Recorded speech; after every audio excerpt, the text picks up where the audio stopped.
Welcome to American Education FM, everybody. I'm Dr. Sean Brooks.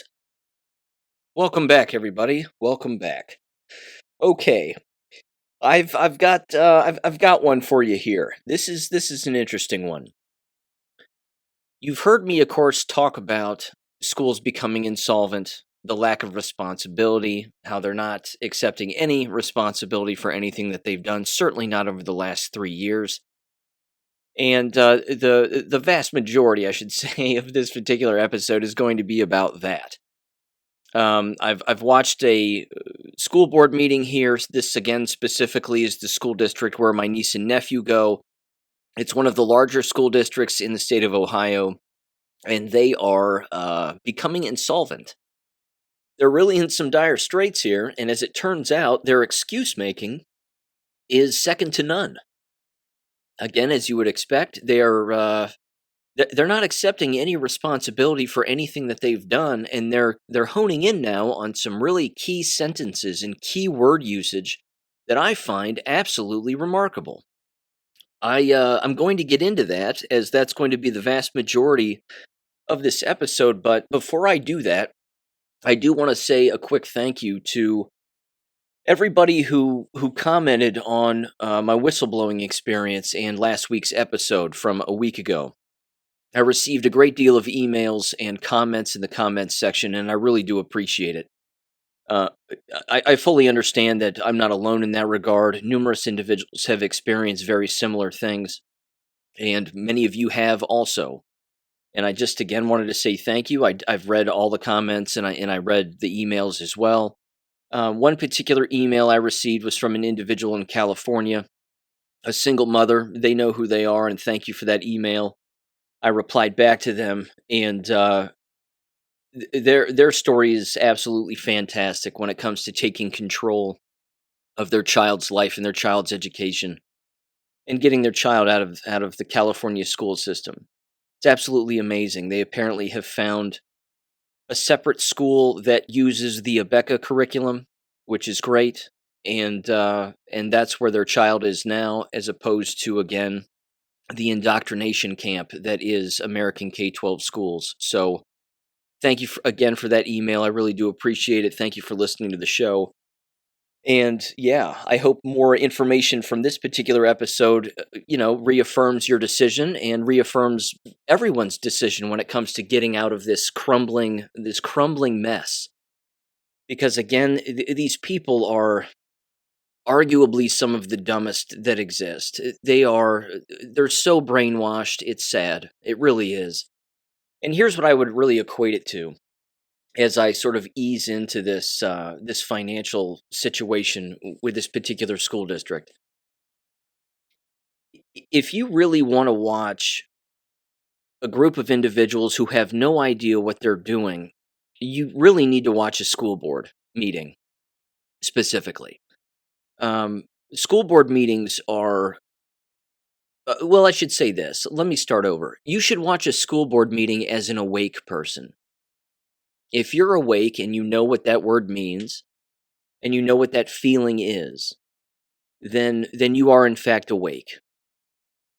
God himself has saved your soul and has shown you the real world that exists, and you're continuing to learn about what that real world is. But if you want to watch a school board meeting as an awake person, you're going to see people who are dead asleep. It's almost like you're a former fish standing on your back fin outside of a fish tank with your arms crossed, looking at the fish still inside the tank, and the fish inside the tank don't even know that they're in the tank.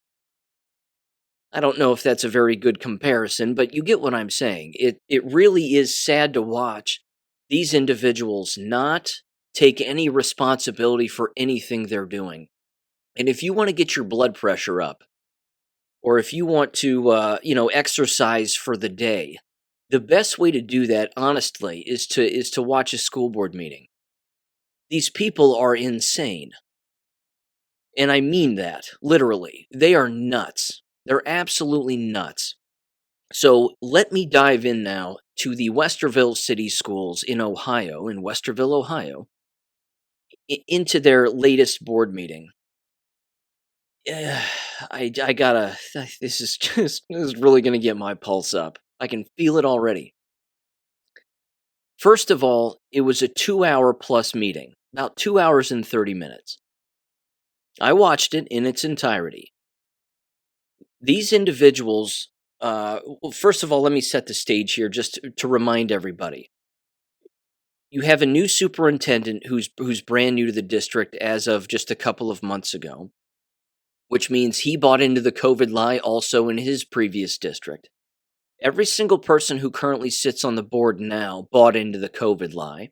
They were all part of the mask wearing, they were all part of all of that. And now again, you have individuals who are always advocating for more special education and more what they call mental health services, quote unquote. Now, I'm going to get into that avenue in just a second, but in the middle of the meeting, the treasurer gave their 5 year forecast presentation.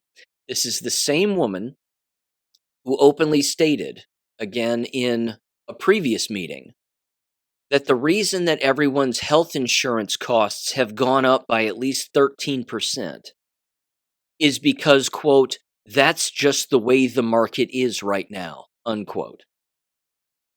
Now, of course, what she doesn't know, because she's brainwashed, and so is everybody else who is in that board meeting and clearly everybody else who works for that district, along with any other district you really want to pick, is that it's all jab related.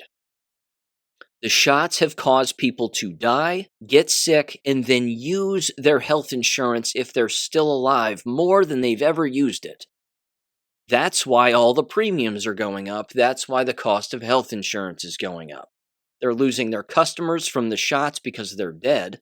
And then their still existing customers are using their services more than they've ever used them because they have to, because they're jabbed and ill. So that's why the costs are going up across the board in every insurance avenue. In this presentation, though, that the treasurer gives, again, the calm nature in which they're talking about going broke is astounding to me. They're so casual about it. And I'm just going to kind of cut to the chase before I get through some of the specifics here, because again, I find this fascinating. They're shooting themselves in the foot with a 12 gauge shotgun, and they don't even know why their feet are falling off. They're going, well, how do we stop this? Bang. And they just keep doing it. And they don't know that they're the cause. They have no idea that they are the cause. At the end of all of this, at the end of her presentation, she openly states, we have no choice but to put a levy on the ballot for the 2024 election. An operating levy. Again, Westerville is in the top, I want to say, 7 school districts in the state as far as size is concerned. They have at least 3 high schools. At least 3, maybe even 4. God knows how many middle schools, and probably a million elementary schools for all I know. But they don't know, again, that they are the cause for their own financial problems. And there are many reasons for it. But let me get into some of the specifics here. Remember the ESSER money? The ESSER cash that they all receive through the CARE Act's nonsense because, again, COVID isn't real. So they got all this government money to spend on mask wearing and renovations and XYZ. Westerville City Schools received $2 million in ESSER 1 money. They received $9.5 million in ESSER 2 money. And I hope you're sitting down, $21.1 million in ESSER 3 money. They have to use up all of their ESSER 3 money by next September of 2024. As far as their other funds are concerned, they receive 62 to 65% from property taxes. So again, way over half, clearly, of their budget comes from property taxes, already existing property taxes. The rest, again, it's donations and what the state gives them and XYZ. The one thing that's happening across the entire United States And I'll tell you, it came from them all accepting the COVID cash. If every school district, it was, you talk about a colossal rat trap from a money standpoint. If a single K-12 school district turned down the ESSER money and the CARES Act cash, if every single one of them turned it down, the state would have more money to give them over the long haul. But they don't now. They don't have that cash anymore. And they're rewriting their own legislation at the state levels in every state across the United States to make up for that difference. Again, they accepted the ESSER money, and they're like, we're rich. And then they spend it on useless shit, and now they're broke. And they're all going, oh, well, the state's not giving us any more. You shouldn't have taken it in the first place, and you'd have been just fine. But there's another problem here. The other problem has to do specifically with what they're actually allowing to continue to exist within their school district. So, first of all, the amount of money that they are paying people is remarkable. And again, they continue to hire people that don't even need to be there. One of the larger aspects of this particular meeting, which was just mind-bending, and you've heard me speak about this at length, and it has to do with the presence of, again, what they call mental health services. You listen to these people whine and complain and moan about not having enough counselors, social workers, mental health specialists, blah, blah, blah.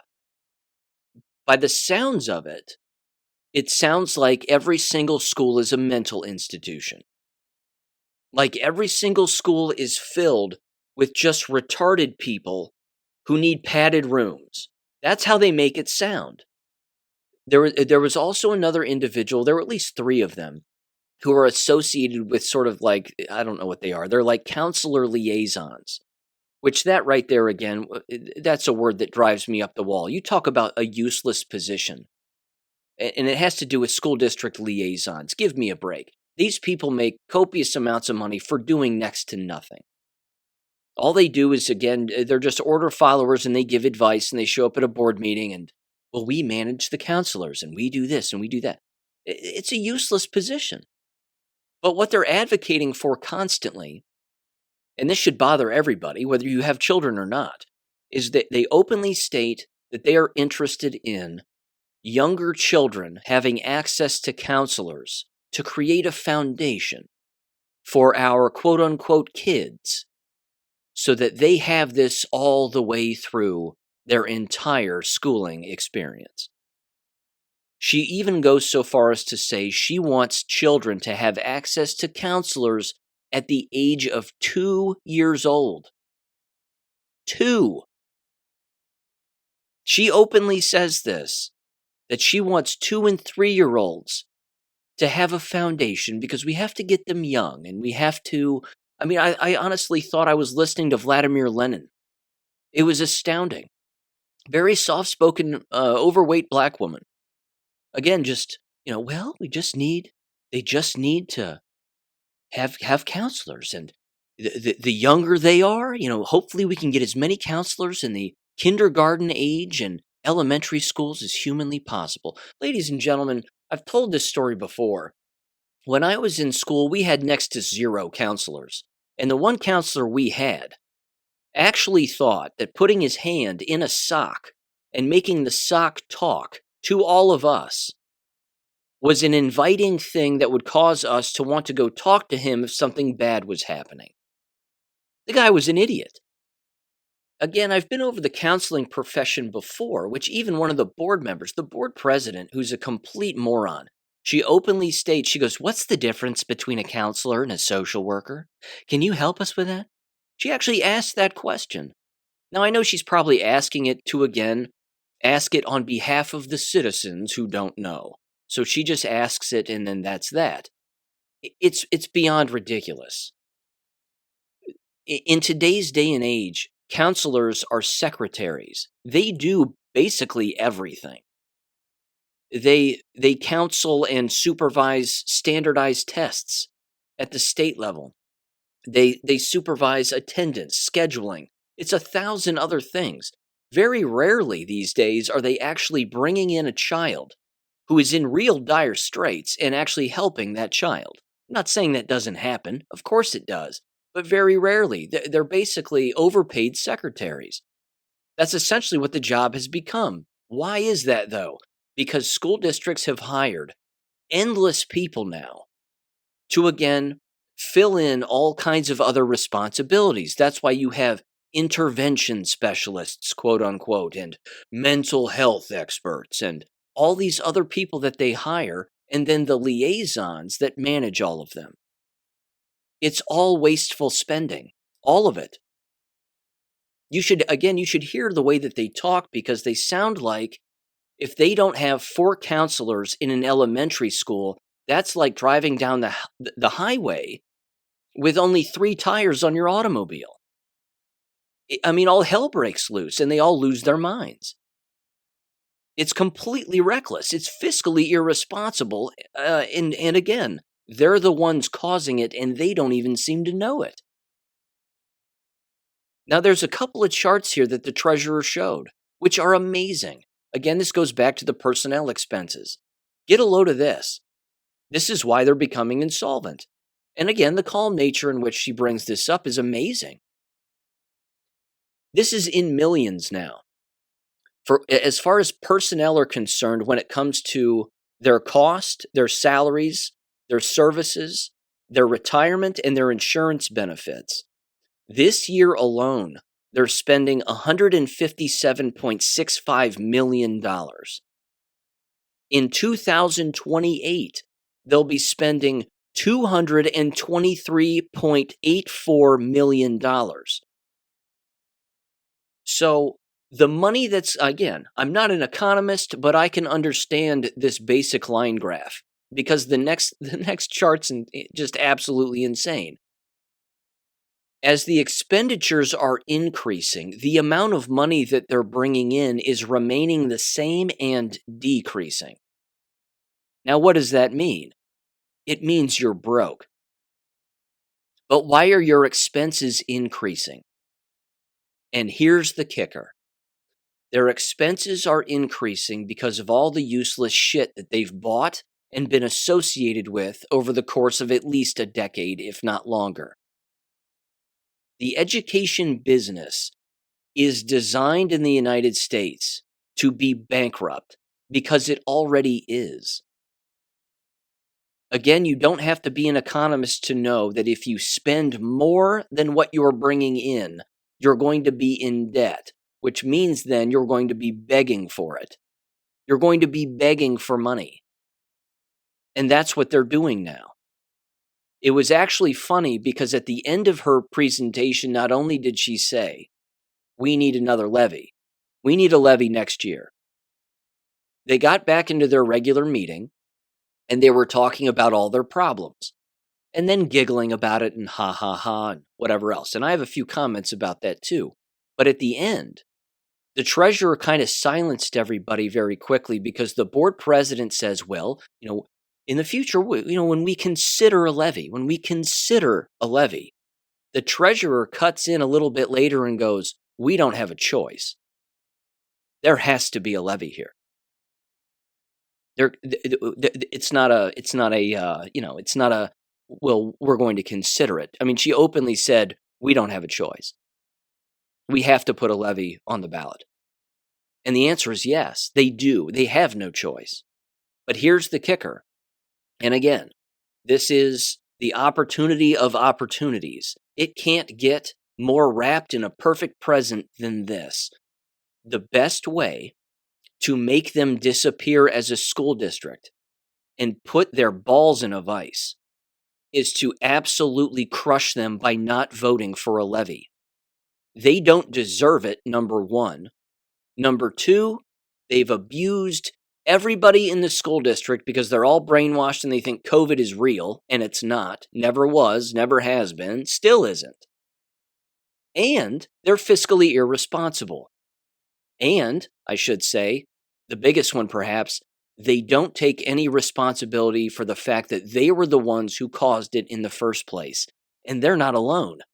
This is every school district in America, every single one. Now, here's what they continue to say. Again, they continue to harp on this mental and emotional health thing, and we need mental and emotional support and social and emotional support. The superintendent himself even said this. I should play the audio, but it's going to be hard for me to find his comments because it was a long meeting, and I wasn't watching it looking for timestamps for audio, so my apologies. But the guy actually said that COVID is to blame, and that the residual effects of COVID are the reason that we need more social and emotional support in our schools. If it were possible for me to jump through a screen and strangle someone to death, it would have been right then and there. Because he, in his last school district, went along with the COVID lie. Just like everybody who currently sits on that school board, and most school boards, went along with the COVID lie. They were responsible for snapping the minds of youth. Yes, their parents are to blame, no doubt about it. Yes, the iPads are to blame, and YouTube and all the TV propaganda bullshit. All of that is all to blame. But the schools themselves openly put masks on children, gagged them, increased all of their health risks, socially, emotionally, physically, increased their likelihood of getting cancer as a result of oxygen deprivation, and then I'm sure somewhere along the line encouraged their staff members to get COVID shots, even though they can't name a single ingredient. Because every school nurse went along with it. They were all in on it. And whether the board members said it out of their own mouths or not within this school district, I know they did in the district where I live. They openly said it all the time. Get your shots. It's the best way to prevent against COVID. They kept saying it over and over again. But whether this district did it in Westerville, Ohio or not is irrelevant. They probably told their nurses, you're the experts, you do what you think is best. I just cannot. I got nothing on this. I'm almost speechless. I'm so angry, I'm almost speechless. These people are the dumbest humans on the face of the planet. And you've heard me again say this time and time again. If any of what happened over the last 3 years happened in 2019, they'd all be fired. They all would have been psych eval'd, arrested for being nuts. They all would have lost their certifications and licensure and XYZ, and they would have been put in a padded room. But not now. They all went along with it, so there was no crime. And they're not accepting any responsibility for anything they're doing. The superintendent then said this in his infinite wisdom. They actually believe, and he actually believes, that communicating with the public about what to do in their district and what to help and what to offer the students, and even meeting, as he says, with 66 students in the board office or the boardroom where they hold their actual meetings, that he's going to be meeting with 66 students to ask them what they would like to see within their school district. I would love for one awake student to show up at that meeting and say, you were responsible for all of the abuse that took place throughout this entire time. The outgoing previous superintendent was responsible, and now you're here, and now it's on your plate because you did it in your old district, and now everybody's just doing it all again. And you're the reason that the school district is insolvent. Your actions and your inability to accept responsibility for child abuse. It blows me away. I have to mention this too. I don't mean to ruffle feathers. I really don't. But this has to be mentioned. You've heard me comment on the agreeable nature of women in the workplace when they're all around women. And I know that not all women are agreeable with other women. In fact, many of the very tough women who clearly listen to this show, and you all know who you are, you wouldn't go along with these kinds of people even if your job depended on it, because you know the difference between right and wrong. The problem with these school environments, and I'm flat out going to say it, is that it is not only dominated by women, but ballless men. The men have no testicles at all in these school districts. None, zero. They're inside their body. I don't know where they are. But one of the sociological dynamics that occurs, and you can see it in these board meetings, you truly can, is this agreeable nature of the men trying to get along with the women. And then a group of women shows up to the lectern to give a presentation, and then all of the women are agreeing, and they're all saying things in a particular way, wrapped in a nice president with a nice bow on top, to make it sound like we're all on the same page no matter what. What they don't understand is that they're all on the Titanic trying to keep it afloat. And they're all looking at each other, nodding in agreement. Yes, let's just keep bucketing buckets of water off of the Titanic and we'll be 100% fine. Oh, is that another iceberg? Well, it's, whatever. And then they just keep doing the same shit over and over and over again. Nobody has a set on them in these school districts. Nobody is saying what needs to be said, which is they are responsible for all of this. They're responsible for all of it. It's every single association that they make, every association that they're a part of, every partnership, quote unquote, that they're a part of. Well, we have a contract with this, and we have an incoming grant for that. And even the school district, they said they're putting up another T-Mobile 5G tower in the parking lot of one of their schools. So they know nothing about electromagnetic radiation and 5G towers. We know that. I mean, you can hear how hot I get about this, because, again, no one is an alpha male in the room. Nobody's saying what needs to be said here. They actually, again, and this gets into the word usage and the phrases that they use. I can't believe the shit that comes out of their mouths. Here's a couple of direct quotes. They actually say this, and they say it, I should say, with a level of fluidity that is really disturbing. I mean, they say it almost like they're saying their child's name. They have these phrases now. I'm not kidding you. Here was the first one that popped out to me. They used this. They said, quote, post-COVID crisis assessment. Have you ever heard that before? They actually said this. I think it came out of the superintendent's mouth. A post-COVID crisis assessment. What in the hell does that mean? And then they said this. Post-COVID needs.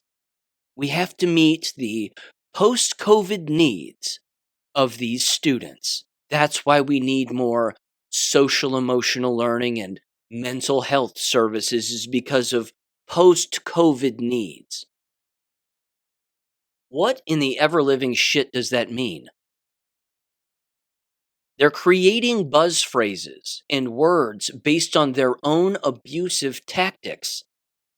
And then they're using that made-up word for something that doesn't exist as an excuse to cover for the fact that they don't know what they're doing, what they're talking about, or anything else. They're making up words, ladies and gentlemen. They're making up phrases. It's like the goddamn Twilight Zone. It truly is. And then they said this, and again, honestly, it's an eye rubber. Ugh. They said this. They keep saying that, or they keep referring to the students in this school as their kids. Our kids, our kids, our kids. Just shut up with the our kids thing. They're not government's kids. You are government. They aren't your kids. They're someone's children. They're certainly not yours. And they then said this. They referred to their elementary school students who they claim need to have counselors starting at the age of 2. They refer to them as, quote unquote, our littles. Now, I've never taught elementary school, but this is the first time I've heard this phrase. Our little ones. That we need counseling services for our littles. You have to be completely brainwashed and completely mentally ill into believing that if you work for a school district, that the children who attend, who are students, are somehow your kids, your littles, or whatever the hell you want to call them. That's absolutely nuts. And this is why they are in the situation that they are in. It's a level of emotional attachment that blinds them from doing what is right.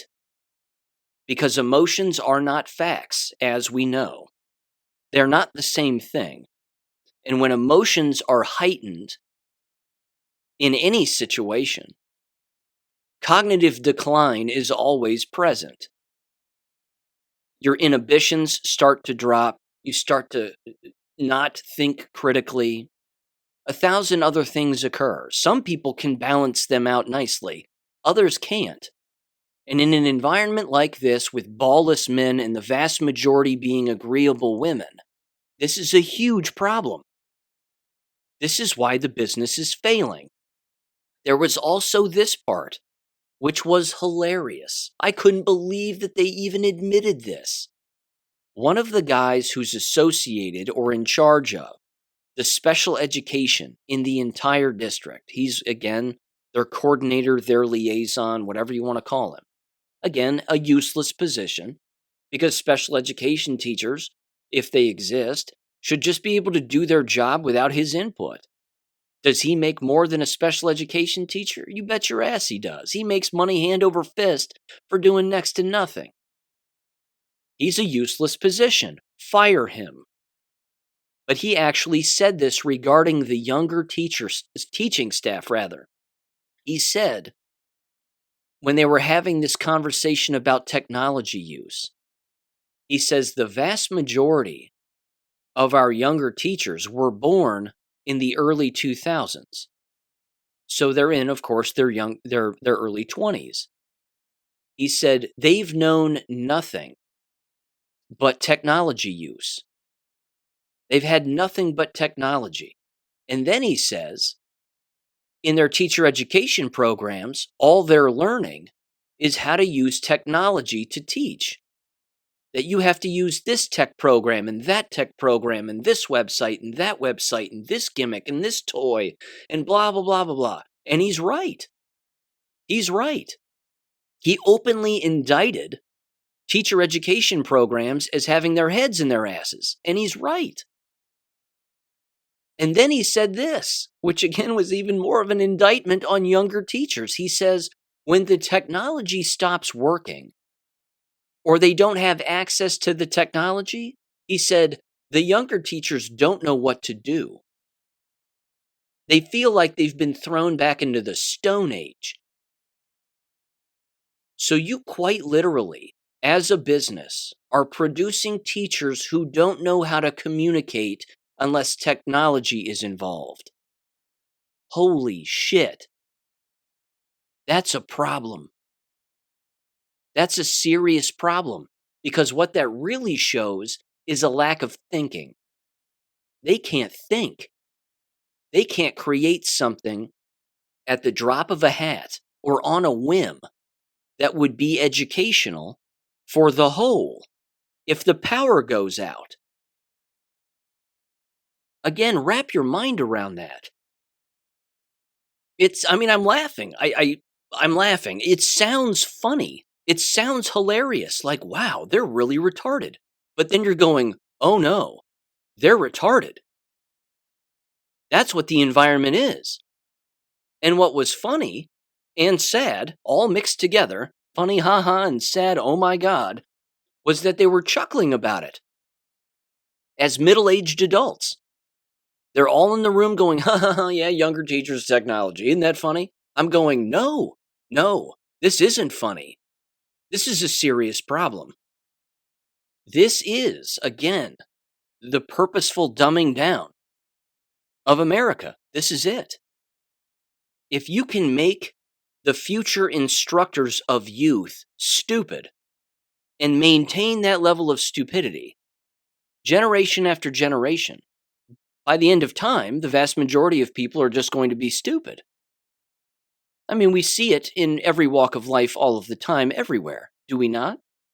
But this is amazing. And here's one of their solutions, believe it or not, because they actually said this too.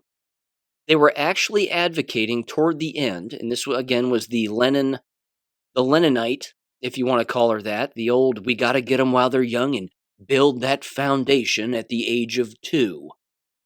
They're actually advocating for all day long kindergarten. Now, if you went to kindergarten like I did, it was half a day. That's the way that it typically works. Not everywhere, I'm sure, but it was half a day. You'd either go in the morning or you'd go in the afternoon. That was it. Bus would come and pick you up around lunchtime, and then we'd head on home, and that was kindergarten. This woman, who's again advocating for all day long kindergarten, probably, we can assume, is a proponent of preschool and that entire charade. And then, of course, they better be in preschool by age of 2 so that we can get them all the counseling services and all the paperwork, and we can track the ever-living shit out of them for the rest of their life, right through senior year in high school. We'll have their entire digital footprint on endless computers for endless people to see, including foreign countries, and what could possibly go wrong. These people have no idea what they're doing. No idea. So, hypothetically, and that was basically the end of the presentation for the most part, but hypothetically, if you walked into one of these board meetings when they're discussing this kind of crap, you have to look at them, call them ballless. Say, why is it that you're all agreeing all of the time? Are you interested in just protecting your jobs? Is that why you're all just aimlessly agreeing? Because the thing that needs to be said is never being said. They need to start firing people. You do not need wellness coordinators, 5 counselors per school building, multiple social workers, intervention specialists, coaches, sports teams. You don't need any of that. None of it. You don't need foreign language. I said it. You don't need foreign language. Don't need it. You don't need art, music, PE. You don't need any of it. If you don't know how to draw, an art class isn't going to make you a drawer. If you don't know how to play an instrument, that's not going to happen in a music class in school. Everybody knows what instruments are. I've said this before. The best way to learn an instrument is to learn it on your own. The best people who are the best musicians in the history of being musicians are the people who are generally self-taught. They started young and they just kept playing on their own. They weren't being whipped in the back in order to play. They just naturally, and just a natural God-given ability to do it. Different motivations for wanting to do it, perhaps. Maybe they just enjoy it. Maybe it, again, runs in the family. But the wasteful spending is through the roof. And what are they doing now? What is their solution? A levy. They want to tax people who are having a hard time making ends meet on their own, on a constant basis now. If anybody votes for any school levy, you're a brain-dead moron. It's that simple. If you make the school district insolvent overnight with your lack of attendance by pulling your children out, you won't have to pay property taxes the way that they want you to pay them. Your property taxes will decrease because there won't be a school system there. But people don't know this because they're in the matrix. They're too brainwashed. They're too plugged in. And we've seen that movie. We've read the movie. We've seen the memes. We know the lines in the movie.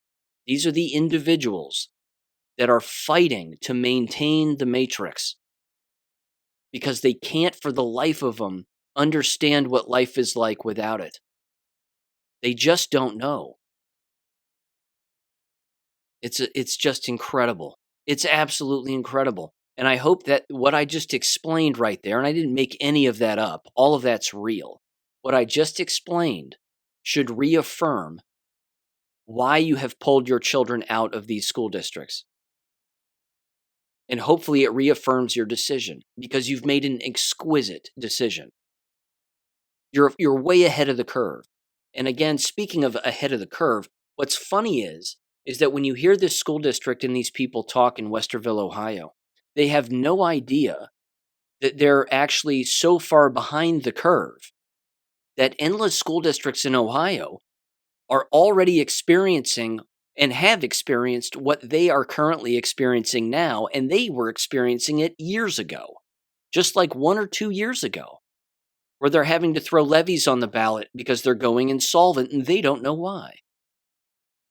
Stop spending money.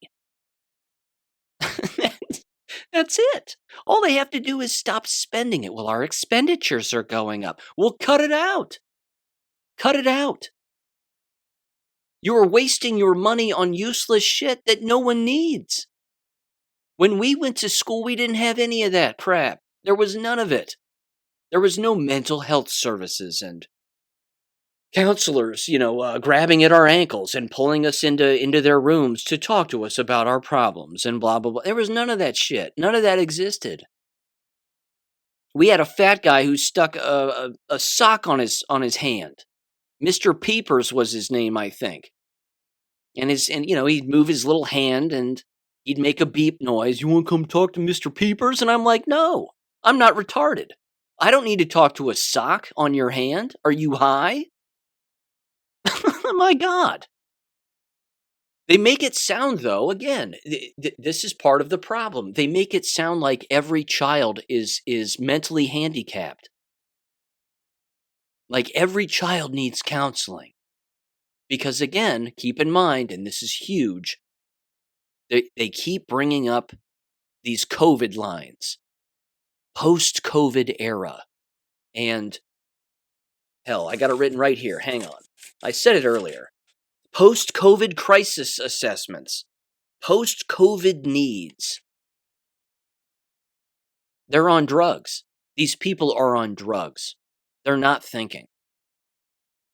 So in conclusion, at least regarding the board meeting, I have more financial things to bring up from New Mexico. Cicely has sent me a couple of exquisite stories that are just incredible.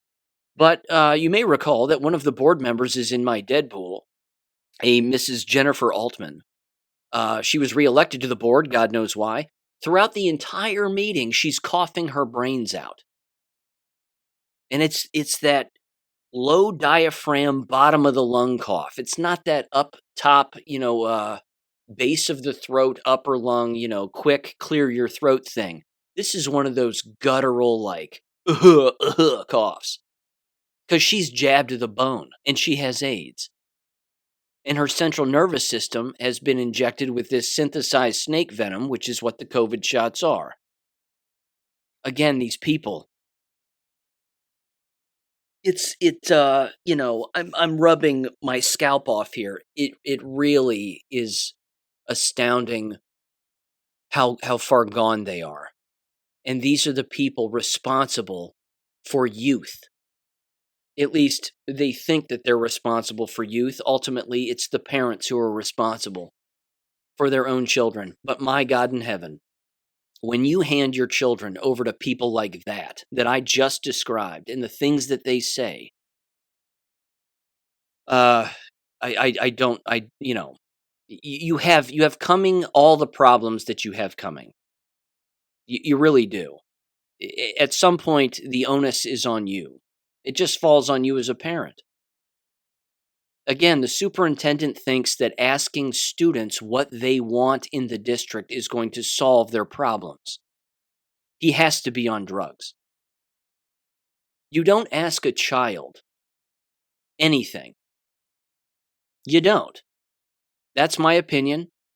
It's just one of those things that, you just don't ask a child what they would like to see and how can we run this multi-million-dollar corporation that we call a school district. What do you think, child? You don't do that.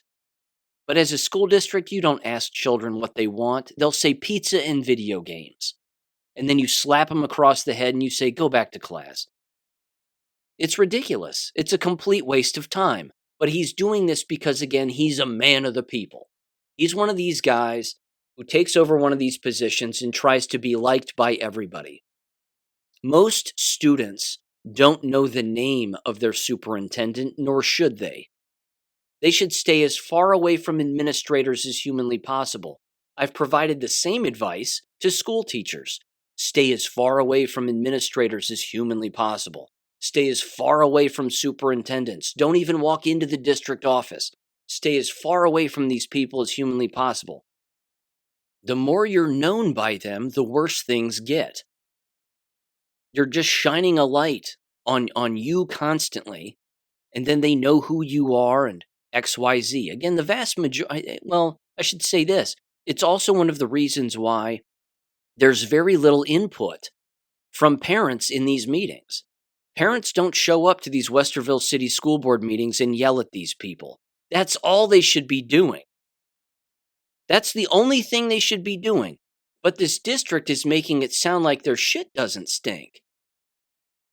And I have to tell you, again, the people in that town are so brainwashed, they will vote for a levy. I bet they do, and I bet it passes. Because according to them, as a school district, their school district is the foundation of their community.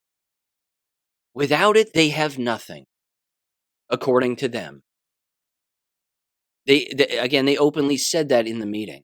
We need this school district. It has to exist. They're begging for the matrix. They're begging to stay in it because you can't, again, Aldous Huxley said it and he was right. They don't know that the walls of their prison are invisible. They don't know that they're in jail. Because if they can't see the walls, well, there is no prison. It's M. Night Shyamalan's The Village all over again. If you're blind, as the girl was in that movie, you have no idea that you're living in a cult. It truly is cultish behavior. It is a level of brainwashing that is right there with a cult. It's so sad. God, is it sad, because there's so many children that go there and they think that they're learning something and they're not learning anything that's factually accurate. It's so depressing. It's just awful. Just awful. Okay. Now, New Mexico. Let me get into this. These are doozies also.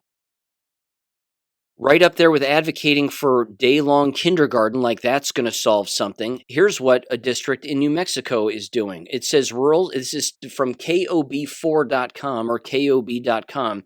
Rural school districts in New Mexico hope to keep 4-day weeks. Because a 4-day work week is going to solve everything.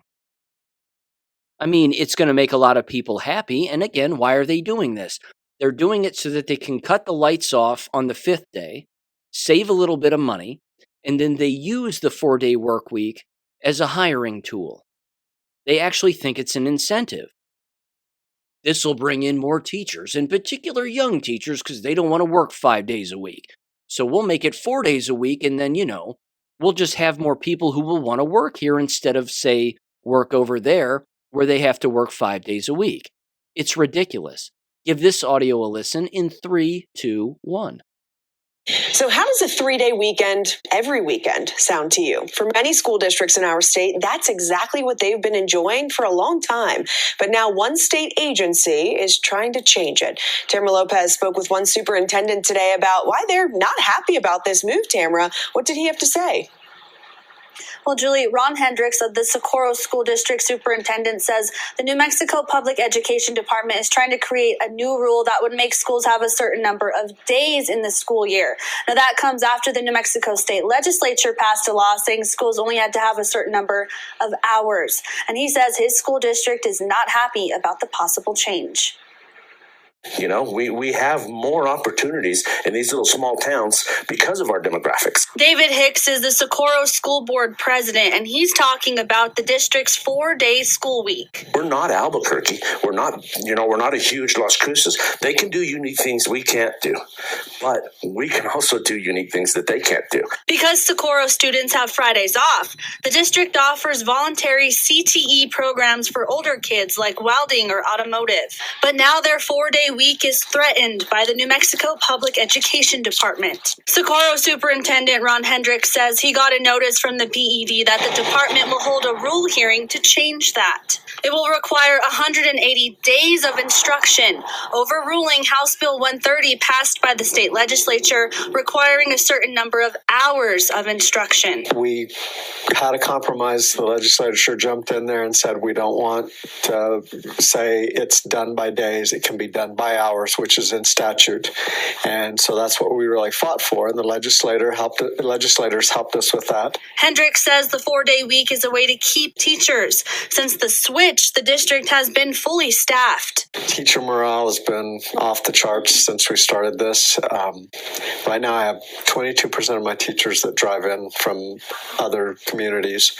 I have about another 9 to 11% who can retire tomorrow if they wanted to, but they're staying because of the 4-day week. 38 other rural districts are also on a 4-day school week and would also have to rethink their entire curriculum. Hendricks says superintendents across the state are set to meet this Friday about this issue, and the PED hearing is set for sometime in December. But we'll keep you updated with what happens at both of those meetings. Back to you guys. What will end up happening is they'll keep the 4-day work week and they'll just cut into their summer break. That's all that'll happen. Your summer break will be shorter, and you'll keep your 4-day work week. They'll take all the Fridays that everybody's not showing up. They'll just add them all together and then carve out time during the summer. And they think that's boosting morale. It's a shell game. The whole thing is a shell game. Aren't 4-day work weeks great? Sure, I guess. Wouldn't you rather have an entire summer off? I mean, who knows? I understand differing opinions, different strokes for different folks. I fully get it, but they're still just trying to pick up mercury with a fork. They're doing whatever they can to make their district look more attractive to the people who are currently there and the people who may want to show up. And they use it again as a hiring tactic. Because again, morale is not through the roof. It's probably in the tank. But they use these small little gimmicks and games in order to please the masses, because they think that it's a permanent fix to a much deep-seated problem, which is that you're lying to everybody. the entire curriculum is a lie. But you got to maintain the lie, and you got to change the environment a little bit to I don't know, keep the cult members happy, I suppose. It's wild. It's just wild. And here's another one. Catholic school in Albuquerque closes after 74 years. Now, this, again, kind of shocking. It's a separate school. You would hope that it wouldn't, that a school like this wouldn't close, but again, let's figure out why. Give this a listen in 3, 2, 1. After 74 years, a school in Albuquerque is closing its doors. Reps for Our Lady of Fatima Catholic School told families, staff, and faculty they have until May to find a new school. Monica Logroño is at the school's campus for us now. And Monica, what led to this decision to shut down? Tessa, Julie, school leaders say there's just not enough students signing up for class. One employee we talked to is devastated. He says Our Lady of Fatima is a special place, not only for students, but also for employees. This is awful because it's a beautiful school. It's a beautiful church, beautiful property. After 74 years, Our Lady of Fatima Catholic School is closing its doors. Over the last 10 years, we have noticed a decline in enrollment, and for a number of factors. And we've tried many different remedies to bring our enrollment up, and just unfortunately, we've not been able to turn that trend around. The school's principal, Melinda Mader, says it's a decision administrators didn't choose lightly, but with next year's projected enrollment numbers, keeping the school open wouldn't be financially sustainable. Maintenance engineer Carl Jaddy tells us he's sad to see the school close, especially because it feels like family. Everybody works as a team. I think the best times are, the festive occasions, but even in the worst times, I've seen the best come out of people's characters. It's an extended family type of vibe. It's a feeling Principal Mater also shares. We are definitely a family here at Our Lady of Fatima, that this is not a decision that was made lightly, and it was a very difficult decision. The 54 students aren't the only ones who have to find new schools. 12 teachers, faculty, and staff also have to look for new opportunities. Being a part of a franchise or being a part of a brand and then finding out that they're closing up shop. And you have to refurbish your resume and start, tentatively looking for other work. It's tough. Principal Mater says the administration is committed to working with them to help them find new jobs at other Archdiocesan Catholic schools. Tonight, there's a parent meeting where parents and families can learn more about the closure and next steps available to them. Now, students and teachers will be able to finish out the rest of the year with the school closing its doors in May. In Albuquerque, Monica Logroño, KOB4. Schools made it. Her last name is a mouthful. Yikes. Anyway, yeah, lots of reasons why that's occurring. Lots of reasons. Let's go through them as quickly as we possibly can here. More parents are homeschooling their children. That's, I would say, number one. You could even put this one at number one. More people are having less children. That's also a thing. So less child rearing, so to speak. More homeschooling. More reliance, unfortunately, on the public school system. God only knows why. And all of those things are occurring. There's also, of course, a biological weapon that numerous parents gave their own children, and family dynamics are changing because people are dying from a biological weapon that was sold to everybody as being medicine for something that doesn't exist. That's happening too. And yeah, again, you would hope that a private school, in particular a Catholic school, would maintain itself and be far more attractive to individuals who are not brainwashed. Turns out that's not the case. In fact, I think this should be brought up too, and that's that attendance nationwide in schools is plummeting. Because again, one of the things that is very common in these school districts is as they're becoming more insolvent and they're weakening all of their policies and their procedures, and again, they're doing whatever they can to try to make their schools look more attractive. Students are basically playing the entire system, and they know that they can play the system. They know that they can not show up with regularity and still graduate. They know that they can do a fraction of the work and still pass. Again, it's a game for many of them, and they've figured out how to play the game. With that said, these schools, again, are having such a hard time keeping students around that they're actually using that fake monopoly money that I brought up a week ago. That was kind of the Kickstarter to my whistleblowing experience. It's nationwide. It's remarkably ubiquitous. And again, according to our Michigan business friend, her own son and her own son's school is using these quote-unquote Eagle Bucks, or whatever they call them in their school, as a way to incentivize students to attend. So they're, again, saying, hey, if you show up, we'll give you this fake school currency that you can use on school-related things. It's ridiculous.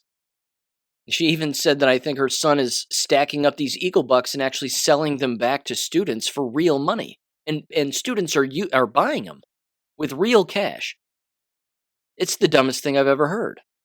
I mean, that's kind of a slick way to make a few bucks, but for students to actually pay real money for fake money, that's a certain level of stupid. But again, the attendance issues that these schools are having to deal with now are absolutely remarkable, I think. And the games and the gimmicks that they're coming up with in order to get them to show up are just nuts. But again, when you've got things like this next story consistently occurring within these schools, why would a person want to show up?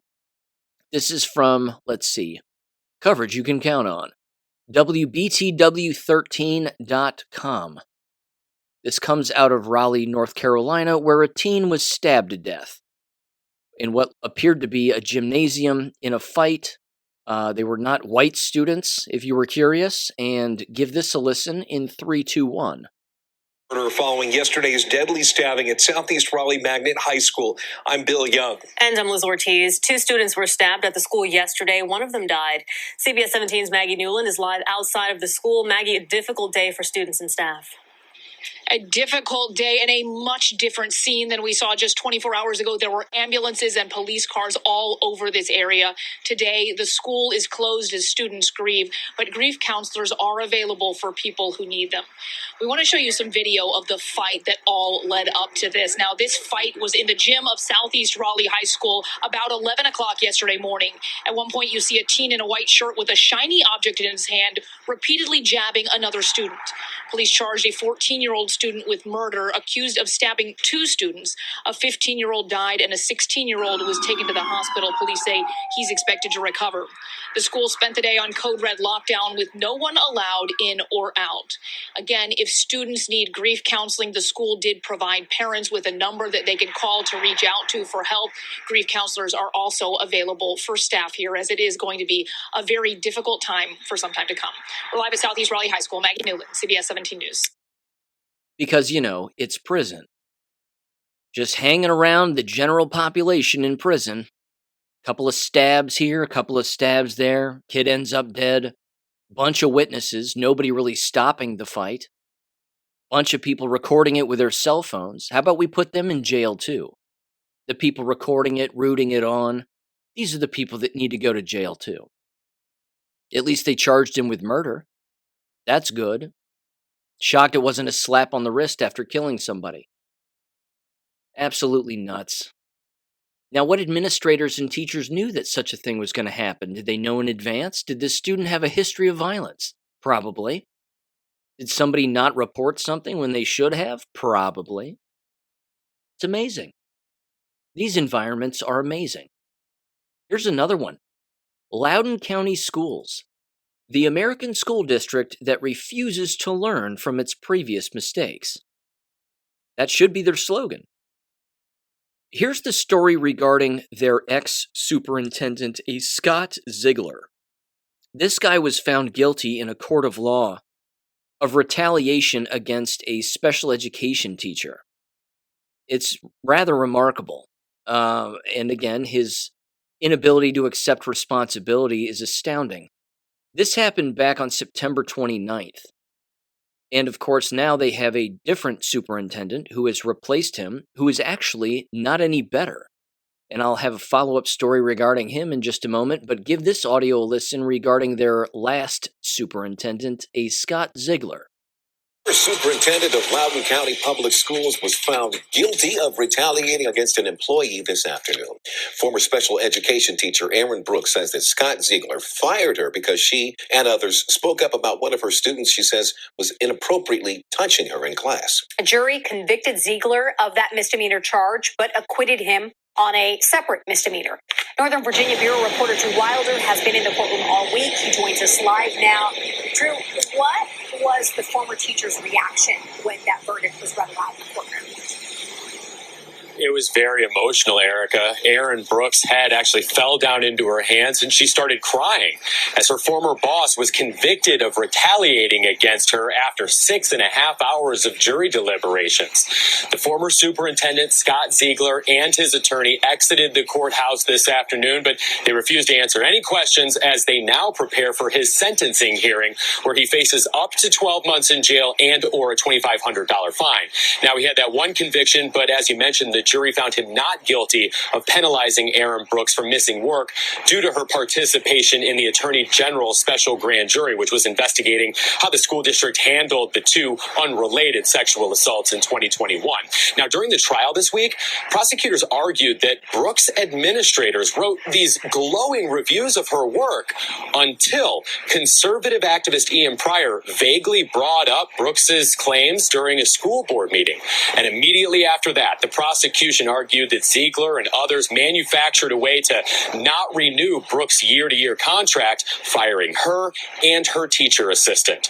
Brooks has a pending $1 million lawsuit against Ziegler, so she declined to comment, but we spoke with Pryor shortly after the verdict today.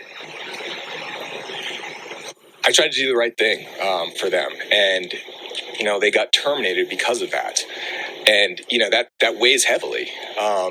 And so the fact that a jury was able to see through what they did and to understand that these teachers were trying to get help when they weren't getting any, and that was the reason why I spoke out and why I did it in a very vague way, because I wanted the school system to reach out and fix it. In a statement, Attorney General Jason Miyares says justice has finally been served in Loudoun County. Erica Leon. So, Drew, you mentioned that Ziegler faces up to a year in jail. When could we see sentencing for that?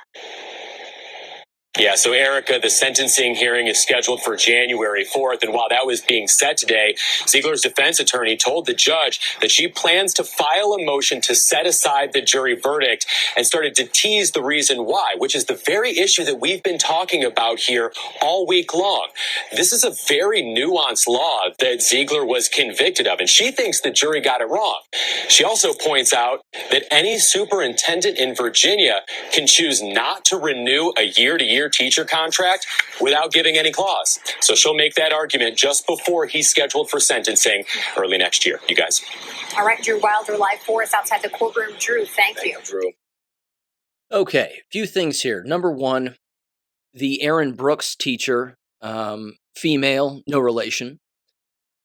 It says here that, again, the superintendent didn't renew her contract via retaliation or as a result of retaliating against her, because, again, she apparently attempted to tell individuals, or someone else ended up alerting the school board about her being inappropriately touched. And it says here, her and a teaching assistant up to 40 times a day. Now, again, I can't cast stones, but you can see how such a thing can occur, and yet the singular answer is rather crystal clear as to what should have happened, which is she should have gone to the police. It doesn't say that she did under any circumstance. In fact, this individual, again, who works for some education watchdog organization, brought it up in a board meeting, and then that's when the retaliation took place, because apparently they didn't even know about it until it was brought up to them. If you're being touched 40 times a day by a student inappropriately, that's the police. That's an immediate visit to the police department to file a police report for the arrest of the minor, and then a restraining order, and you go through that avenue. Now, with that said, it's clear here that this is part of the brainwashing that does exist, unfortunately. And again, you heard me say, I talked with a couple of police who were friends of mine who worked in the building even, and they said, if you tell anybody about your situation, you'll get fired. Well, this right here is proof that if you do the right thing, you'll lose your job. So, Virginia law aside, I think this is an interesting case, to say the least. Apparently, retaliation in the workplace is against the law. That's a good thing. I wish it were like that lots of places, and it certainly is crystal clear that that's the reason why she lost her job. But again, go to the police. Don't go to the school district to expect them to fix the problem. It's a sexual assault. That's a crime. But then again, it's Loudoun County. They do that for fun. Students sexually assaulting other students, raping other students, etc., etc. I mean, that's just called a Tuesday for these people. They do it constantly. So that's the outgoing superintendent, and now here's their current superintendent. This guy's a piece. His name is Aaron Spence, EDD, superintendent. He looks really familiar. He looks like a fat Matthew Perry from Friends. Let's see. Here's his little bio on the website, on Loudoun County Public Schools website. This will be rich. Quote, I'm beginning my tenure as superintendent of Loudoun County Public Schools as a school administrator and parent of 2 LCPS students. Like every other parent in our county, I want things to happen for my kids each and every day. These are the same things that I want for every child in this school division. I want them to be cared for, I want them to be loved, and I want them to learn something. You'll note the order I've put these three things in. A child cannot thrive and learn where care and love are not a priority. Love, hope, and power of relationships, high expectations, all of these form the foundation of our work. Blah, blah, blah. He continues, unfortunately, he says, quote, "For all children to thrive, we need to be deeply committed to making sure that they are seen as human beings, as persons of inherent value, worth, and dignity. Our kids' needs and deserve," that doesn't make sense. Our kids need and deserve, there we go, "this as part of their educational experience. It will be my intention working with the community to find ways to ensure that learning is meaningful, authentic, creative, and joyful in our classrooms. Now I'd like you to know some things about me," he says. "I came to Loudoun from Virginia Beach City Public Schools, where I served 9 years as superintendent, so he's got money. In 2018, I was honored to be named Virginia Superintendent of the Year. Well, that's the kiss of death. And again, it certainly is. Wait for the follow-up to this story here as I wrap this up. Let's see. Before coming to Virginia Beach, I served as superintendent of Moore County Public Schools in North Carolina. Working with a dedicated staff, we improved the school district's end-of-grade proficiency scores, moving up 20 places in state rankings. My wife, Krista, and I have 6 children and are proud to be joining the parents who send their children to Loudoun County Public Schools." So he's been a superintendent in 2 other schools and in 1 other state, which now brings us to this updated story as of November 2nd. Loudoun County School Board member calls for resignation of superintendent after delayed reporting of student overdoses, specifically having to do with fentanyl. Again, new boss, same as the old boss. These people don't learn. You've heard me say it 1,000 times. Image protection is their number one concern. There is quite literally a switch that must exist in their brains that makes them think, all of them, all these superintendents, that if they don't do the right thing, that they'll be able to hide it forever. What is that? That has to be, it's sin, we know that, but there has to be an actual psychological name, categorization for such a behavior. Give this audio a listen in 3, 2, 1. 7 News is following a growing crisis in our local classrooms. Drug overdoses have been on the rise across the DMV. And in Virginia, Governor Glenn Youngkin issued an executive order to improve how schools report student overdoses. That comes after our reporting on the Loudoun County Sheriff's Office. And that revealed 11 students overdosed at Parkview High School recently, some due to fentanyl. And Montgomery County leaders will hold a town hall tonight on the dangers of opioids. 7 News has live team coverage of this issue. We want to start with Nick Minnock. He's in Ashburn. And Nick, I know you've been pressing the superintendent for answers about this. How are they responding? Well, they really aren't responding to our specific questions. A few things here. Late last night, it appears it's the first time Dr. Aaron Spence, the Loudoun County Superintendent, notified the entire community, or at least parents, about these specific overdoses that involved fentanyl. That came a day after 7 News is reporting on these overdoses, a day after Sheriff Mike Chapman notified the public about this, and Spence's email came out around the same time. Virginia Governor Glenn Youngkin issued an executive order statewide notifying that requires schools to notify parents about overdoses at the schools within 24 hours. And if you look at the footnote of the executive order, it cites WJLA's reporting on LCPS knowing about these overdoses for weeks and delaying notification to the community. And 7 News is asking why Spence didn't notify the community sooner. Spence started his job as superintendent 2 months ago. He was hired with a mandate to improve communication, transparency, and school safety after the school's sexual assaults in 2021. Spence promised to do all three, but I'm hearing from some parents who tell me over the phone that they feel like Dr. Spence failed. I asked all 9 Loudoun County school board members if they think Spence should resign because of his handling of this serious school safety issue.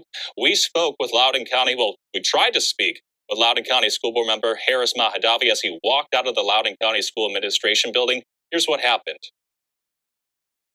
Do you think the superintendent should resign from his position? I'm late for a meeting.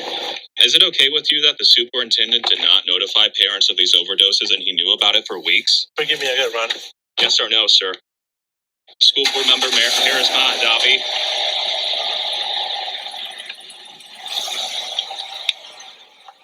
You can see Harris Mahadavi driving off in his truck, avoiding 7 News' questions today about these serious fentanyl overdoses and what his position is at all on the superintendent keeping his job.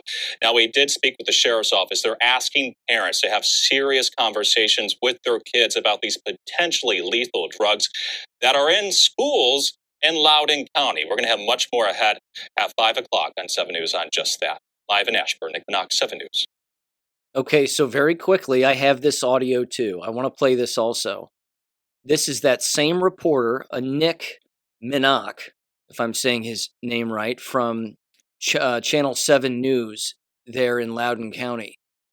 He walks up to the superintendent, and there's a couple other people standing around the superintendent, a few sycophants, whatever else, after apparently a board meeting or that board meeting, whatever it was. And again, he tries to ask him a very simple question. Why didn't he communicate about that faster than he did, apparently? And a number of other things. What's interesting is in this video, which of course you can't see, but you have these sycophants who just sort of hang around the superintendent and sort of laugh off these kinds of questions. I'm not sure who's worse. You know, the head of a school district like this, who's a superintendent clearly, like this individual, or the sycophants who just agree with the superintendent no matter what. I mean, I know that people have morals and values, but for God's sakes, death by association is a real thing. Guilt by association is a real thing. If you're hanging out with a superintendent who clearly has his head in his ass, and you know, doesn't want to even talk to a basic reporter, I mean, what's he running away from? And that's what he ends up doing. Both the superintendent and some other employee are walking together into one of the main office, I guess, offices, so to speak, within the school where they currently are. And again, the reporter's following him and asking him questions, and he doesn't answer anything. If he has nothing to hide, he would have absolutely no problem on camera at the blink of an eye answering a couple of questions from a reporter. The people who run away from a reporter are people, again, who have something to hide. He could even apologize if he did something wrong. He could say, I'm sorry. But there's no remorse in these people. It doesn't matter where they are. There's no remorse. There's only image protection. We aren't to blame. It's just society. It's the way that it is. Now, very quickly before I play that, solving drugs in a school environment is actually easier than you'd think. The problem is that, as we all know, even the drug-using and drug-peddling students themselves have a tag in their ear like a piece of cattle. And they also, again, are basically dollar signs for a school district. So expelling them for bringing drugs to school is not an option, as far as they're concerned. Now, it always is an option. And that's all that has to happen. If you want to eliminate drugs in a school building, you bring in drug dogs, that's number one. And the same day, what you do is you send out an email and a text message to all of the parents. And it simply says this: if we find drugs on you or your child, or they're caught using them or peddling them or whatever, they're gone. We're going to file police reports for their immediate arrest, and they will be expelled and never allowed to come back to this entire school district. They won't even be able to attend some district-related academy. That's not even going to happen. They're just gone, and you need to find another place to educate them. But that doesn't happen. There's one excuse, and then two excuses, and then three, and then four, and then more. And that's the way that it always works. That's why you still have the same problems in these same buildings, because no one gets down to brass tacks.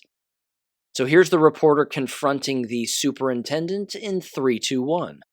Superintendent Spence, why did it take you so long to notify the public about fentanyl overdoses, sir? Why did it take you so long? Nick, we're not going to do this tonight. We're not going to have I'm this asking you a conversation the way question. we're having this conversation. We've had a conversation. When are we going to have the conversation?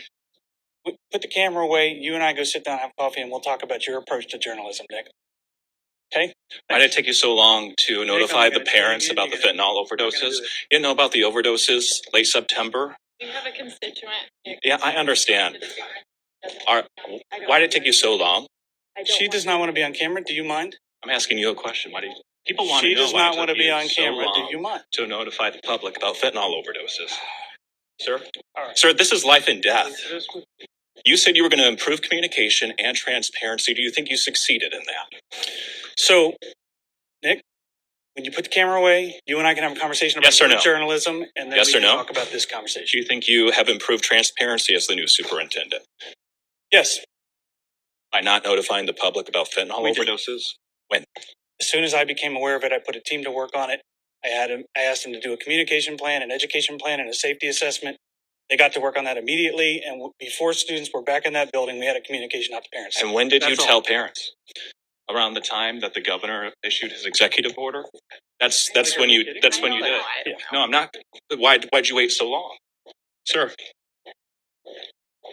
are you going to comply with the governor's executive order to notify parents within 24 hours of fentanyl overdoses? Sir? Are you going to comply with the governor's model policies on transgender bathrooms and policies regarding locker room use? A lot of parents wanted to hear your answer on this. And there you did not commit to notifying the public about fentanyl overdoses within 24 hours. You said you're going to lean into conversations with the governor's office. Does that mean you're going to challenge the governor on his executive order? Are you going to, in the future, immediately notify the public about fentanyl overdoses happening in schools? Why are you walking away? When are you going to answer these questions, sir? Do you care about school safety? That is the number one issue parents wanted you to focus on. Thank you. Sir? Again, very quickly, who's worse, the superintendent or the sycophants who stand up for a superintendent like that? They're just two corroded fingers on the same corroded hand. It's beyond disgusting. But these are the kinds of personalities and these are the kinds of people that work in this business. They're all supporting each other. It's all image protection. It's all let's back each other's play. Let's just laugh it off. It's amazing. Hiring this guy must have been absolutely hilarious because it was the outgoing board members who hired him. And many of them, of course, are already gone. So you have some who are brand new who didn't hire this guy. And then you have some who were already there who, of course, hired this guy. Again, coming in and saying that student safety is your number one concern and that's what you're going to do and blah, blah, blah. Again, it's Loudoun County. They're world famous for being retarded. This is what they do. It's their bag. It's their game. Again, being a superintendent could be the easiest job in the world if it was a personality type that was morally sound. But it almost requires that they be immoral in order to accept the position. You don't get to that position making that kind of money being a good person. Again, you're hard-pressed to find a logical, moral superintendent. Because, again, look at the school boards that hire these people. They love the DEI. They love the SEL. They love all these games, gimmicks, and nonsense, and they love image protection. Nothing bad ever happens in our school. And if, something bad happened, or yes, we're being sued all the way to the moon, well, we'll just brush it under the rug and act like that's not taking place. If you have nothing to hide, then you wouldn't have a problem answering a very basic question. And again, he answered it, but to look at the journalist and say, "Turn off your camera, let's have some coffee, and we'll talk about journalism and your ability to do your job." What a dumbass answer! What a stupid answer! Remarkably dismissive. He's been caught not doing his job, and there you go. Loudoun County Superintendent. I wonder what he makes. It's got to be $250,000 at least. Has to be. Way too much money. That's the funny part about all these schools going insolvent too, which Loudoun County certainly is as well. I mean, they have massive problems. I've brought them up on the show financially as well. I mean, they're in the tank also. They're tens of millions of dollars in debt, if memory serves, and it's only getting worse. But they'll never take a pay cut. The superintendents will never take a pay cut in order to make things, make ends meet. They don't do that. Don't want to fire that DEI coordinator who's making $80,000 a year. No. Can't live without that person. That person has to remain. But again, back to the drug issue just very quickly. If students overdose, those students will be allowed to come back. Guaranteed. If they were peddling the drugs, they'll be right back in that school, after some interventions or some training at the old farm or wherever they send them to receive some drug education, and then they'll be right back in the district. 100%. They just refuse to trim the fat. And again, when you work in an environment or you manage or run an environment where there's no accountability whatsoever, don't be shocked if reporters are coming up to you with a microphone and a camera asking you questions about you not following policy or doing what you're supposed to do. It's ridiculous. Anywho, okay. Jab-related things. Here we go. This first one. And this is interesting. You've heard me mention, again, the entire dental profession. And I've been reading a couple of things on some of these chat boards about the dental profession and how it's completely changed and it's not what it used to be decades and decades ago, that it's all about chasing money and pumping people full of drugs and overcharging on procedures and XYZ. But when you throw the jabs into the dental profession, it really is complicating things. And let's face it, dentists aren't medical doctors. Because we have to be objective here. Medical doctors aren't medical doctors either. But dentists certainly wouldn't know what the hell was going on with the biological weapons that they've injected themselves with if they took the COVID shots. And they, of course, fell for the entire scheme also. But this specifically comes from the truthseeker.co.uk. And it is titled, "Doctors Warn Millions of Patients Experiencing Lifetime of Bone Loss after 1 year after jab." So here's what it says. It says, millions of people around the world are suffering from a lifetime of bone loss just 1 year after receiving the COVID vaccinations, according to multiple whistleblower doctors. Severe bone loss occurs just 1 year after getting the COVID jab due to the mRNA eating away at the bone, doctors are now reporting. In the specific case that's highlighted here from X, is they specifically talk about the jawbone. And of course, the teeth being attached to the jaw. So it says, a friend whose husband is a dentist, quote, "A lifetime of bone loss happened in 1 year in a COVID vaccinated patient. This therapy destroys your T-cell innate immunity, my God." And then they said, quote, "I can't tell you how many patients he sees per day that tell him their vaccine injury stories. One patient our age said he and his wife both had strokes the same day. He sees a lot of MD and registered nurses from St. Mary's, and the stories they tell him are shocking. I'll die on this hill." And then here's another post. It says, "My father went to the dentist 2 weeks ago or so, and he got a transplant to bone loss. It's insane. On top of that, my father had his valve inside his heart replaced because the vax ruined his valve. It's insane." This also comes from Natural News down at the bottom here. It says Dr. Amy Hatsfield, an Alabama-based orofacial pain and dental sleep medicine specialist, that's a mouthful, says that she has seen a massive increase in patients as of late who say their otherwise healthy teeth and jaw bones are hurting and even deteriorating for no apparent reason. Quote, I've seen patients with no previous history of health issues who have perfectly healthy teeth and now have pain syndromes associated with these healthy teeth, Hatsfield told the independent media. Many of Hatsfield's patients are suffering with head and facial, neurovascular, and fascicle pain that includes headaches, toothaches unrelated to the actual tooth or teeth, osteonecrosis of the jaw, sleeping problems, tinnitus, and oral and facial autoimmune conditions. Such conditions are linked to the propensity of Fauci flu shots to cause micro blood clots throughout the body, Hartsfield explained. It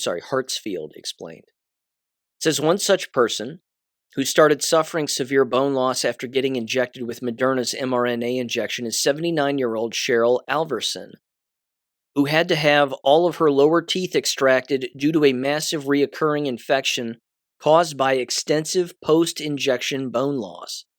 Alverson went to see Hartsfield, who ordered multiple blood tests, including several specifically associated with blood clotting.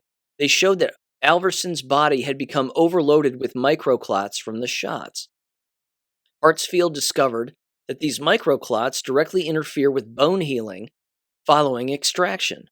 Not to mention the fact that they typically only occur in patients who are taking osteoporosis medication or who underwent radiation therapy, neither of which applied in Alverson's case.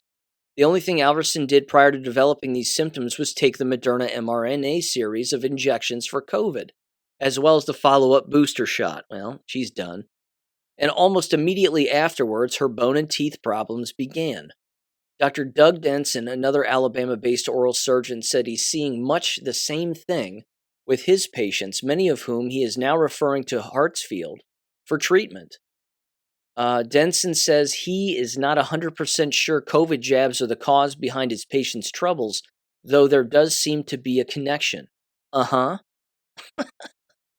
He's not 100% certain, but he says there is a connection. Which is it? Of course there's a connection. He said, quote, in my opinion, correlation does not always equal causation. Well, you're a dumbass. Again, he says, there have been some odd symptoms since the pandemic started, he said. It's just impossible to tell the exact mechanism or cause. Well, go get another shot then. I'm sure you'll be fine. Hartsfield has had to start screening her patients for the vaccine status due to onslaught of new patients she is seeing who are suffering from teeth and bone problems post-injection. Quote, I have to screen these people to see if they've been vaccinated, when and how many times, and then I see if I can treat them, she said, adding that most practitioners do not screen for COVID shots. No kidding. No kidding. Dentists certainly wouldn't. They wouldn't have any idea. Like I said at the top of this, dentists are so far removed from reality when it comes to actual medicine. There's no way they would make these comparisons. They'd be like, well, tooth fell out. Big deal. Sorry. They would never take it back to the very thing that they probably, again, did themselves and forced on all of their fellow employees. He continued and said, when you ask the whole population to have a mandatory vaccine that has more side effects than any other vaccine in history, showing in the vaccine adverse events reporting system from the Centers for Disease Control and Prevention data, you will definitely see injuries, unquote. In the comments, someone emphasized the fact that so-called SARS-CoV-2 has still never been isolated or proven to exist. Correct. The disease is the vaccine, this person argued, adding that lockdowns, mask mandates, job losses, and social isolation only made matters worse. Quote, another monumental scam, from the fake PCR test to wearing disgusting face diapers that lower your oxygen uptake and increase carbon dioxide inhalation from your own breath, which increases bacterial growth in your mouth, unquote. Yes. Yes. And let's bring it back to school boards, shall we? That's exactly what every single school board in America who made children and their own staff members do all of that, that's what they caused. They also caused all of that. And everybody's wondering why your health insurance premiums are going up. Give me a flippin' break. Which now leads me to this. Hot off the presses, peer-reviewed journal article here, published online by Cambridge University Press. The title, Association Between Face Mask Use and Risk of SARS-CoV-2 Infection. Cross-sectional study. Shocking. Isn't it shocking? Here's the summary. Quote, we examined the association between face masks and risk of infection with SARS-CoV-2. Using cross-sectional data from 3,209 participants in a randomized trial of using glasses to reduce the risk of infection with SARS-CoV-2. Face mask use was based on participants' responses to the end of follow-up survey. We found that the incidence of self-reported COVID-19 was 33% higher in those wearing face masks often or sometimes, and 40% higher in those wearing face masks almost always or always, compared to participants who reported wearing face masks never or almost never. Was this published in the Journal of No Kidding? No kidding.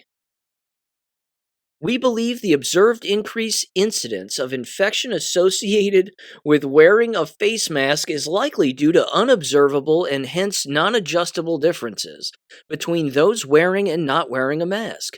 Observational studies reporting on the relationship between face mask use and risk of respiratory infection should be interpreted cautiously, and more randomized trials are needed. Why is this so hard for even them to understand? If you put your hand over your mouth and attempt to breathe, it's going to be tough. If you put a piece of paper in front of your mouth and attempt to breathe, it's going to be tough. If you wear a mask all day long, driving around in your car in a convertible on a sunny, windy day, it's still going to be tough to breathe. Again, oxygen deprivation at the cellular level, #1 cause of cancer. Blows me away. They actually have to create a study about this. Bashing your hand with a hammer can dramatically increase pain that you'll feel in the hand that is being bashed by the hammer. But certain results should be interpreted cautiously, and more trials need to be done. You've got to be kidding me. I think it's pretty clear that cognitive decline is one of the major side effects of the old jabs. Because again, if you have to create a study that's that obvious, well, that's sad. That's just really, really sad. Okay, I'll tell you what, let me end with this. This is a big problem. And I'll tell you, jabs aside, we know that the jabs, of course, have an impact on insurance, as I've brought up numerous times before, but this really does have a very serious long-term implication for our entire country here. And it has, again, to do with property taxes and insurance rates for property.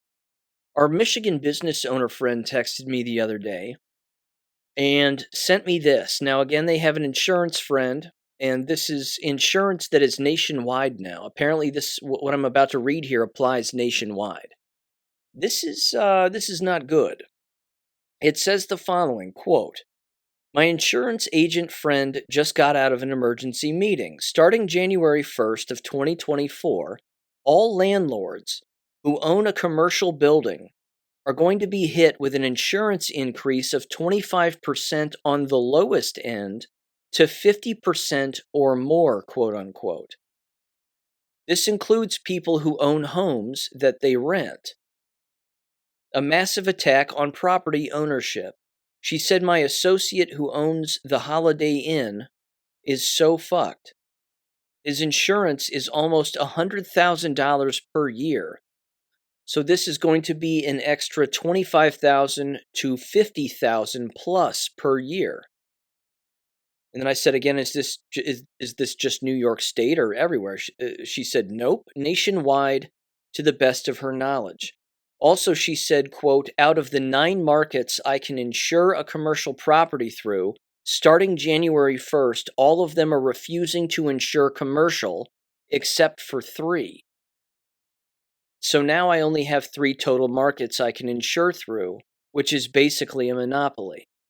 The 6 that are stopping offering commercial insurance say it has become too high risk, and they are only going to offer traditional homeowners, life, auto, and medical. She said that she thinks that they, quote unquote, were experiencing a large percentage of property owners to sell in the past 2 years, when houses that were worth $100,000 were selling for $300,000, but people didn't sell. They held on to their extra property. Since they couldn't get people to voluntarily sell their homes so BlackRock could buy them, now they are going to financially crush them. They need everyone to own 1 property, 1 vehicle max. The clock is ticking, only 26 years till Agenda 2050. No kidding. It really is the best way to crush a business. I mean, it's a multi-pronged attack here that is not accidental. Everybody has to be able to start seeing this now. And I fully understand it's difficult for people to understand that there are schemers and meddlers behind the scenes who are clearly satanic and want a complete takeover of the world. And one of the ways that you attack, of course, their enemy, which happens to be us, is you trick them, you lie to them, and you get them to inject themselves with something that will hurt them, which ultimately will crush their business if they're a business owner, because they'll be injured. They won't be able to afford to even work if they're even alive. And then, of course, they'll be in debt because they'll be using all of their medical services and they won't be able to pay their bills. But on top of that, when you increase insurance costs and they can't even pay that, well, they have to sell their business or they have to just walk away from it and leave it vacant, which means somebody's going to scoop that up. It's going to go into foreclosure. The bank's going to own it, and then BlackRock will buy it. And then what will they turn it into? Some compound for illegal aliens? Probably. 1,000 other things. Again, people have to be able to see that this is a multi-pronged attack here, and it's not a joking matter. This is a very real thing. But again, as far as school districts are concerned, well, more counselors. That's what we need. We need more counselors for 2-year-olds. That's their approach to solve the current, the current trying times. And well, it's just the way that the market is right now. No, it isn't. This is all intentional. And the brainwashed are being used to destroy their own lines of work. And as we know, one of the other methods to their madness is to completely recycle and rehash all of these fairy tales as much as they can to stir people into a panic. And one of the things that's happening now, of course, is more ramped up panic about new illnesses and new diseases and child respiratory viruses and XYZ. Don't believe any of this. Don't believe any of it. If it's not a direct impact from the actual shots themselves, it's due to shedding. That's why people are continuing to get sick. They're still traveling on airplanes, God knows why. I can't think of a more unhealthy place to be. Of course, outside of a hospital or a doctor's office, but an actual airport, in an airplane, flying around with a bunch of jabbed people in a container, a giant can in the sky. People are still doing this, not even thinking. Again, I know people do it for work and 1,000 other reasons, emergencies and, XYZ, but again, they're not making any connections because they're still believing the fairy tales. Our favorite California lawyer, AJ Gochik, and I were texting back and forth the other day.